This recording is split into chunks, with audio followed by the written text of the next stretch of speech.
Ons hart en mond is aan mekaar gebind. Ons almal het al gehoor wat die hart van vol is, sal die mond van oorloop. Hoe baie dra ons elkeen die kwaad in ons hart rond, en die eerste kans wat ons kry, sal ons dit spreek, vir wie ook al sal luister. So hou hierdie onrein siklus aan. Die hart kan mens so bedrieg met gevoelens wat nie daar hoort nie. Vandag hoor jy iemand sê iets onwaar oor jou, en die eerste ding wat jy doen, is spring op jou seeboks om iets terug te sê. Verstaan ons nie dat ons nie onsself hoef te verdedig nie. Ons elkeen het die beste verdediger wat bestaan. Jesus. Moenie jouself onrein maak deur wat jy in jou hart dra nie.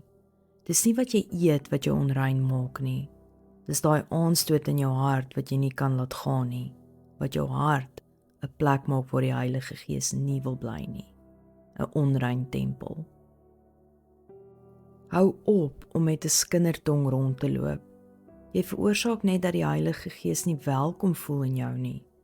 Ons almal memoreer en kla, hoekom help God my nie? Hoekom sien hy nie my pyn raak nie? Kan jy vir iemand help wat jou geliefde sleg sê? Ons moet begin by onsself. Moenie iets oor ander spreek wat jy nie oor jouself gespreek wil hê nie. Here, help my vandag om 'n rein hart te hê.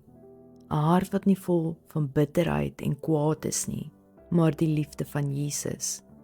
Sit 'n wag voor my mond as ek iets wil spreek vanaf 'n onrein hart, Here. Help my Vader om 'n voorbeeld vir ander te wees, hoe om U liefde uit te straal en te weet wanneer om stil te bly. Amen. Matteus 15 vers 18. Maar die dinge wat uit die mond uitgaan, kom uit die hart, en dit is die wat die mens onrein maak. As vandag se boodskap vir jou iets beteken, deel dit asseblief met ander en gee die video 'n like.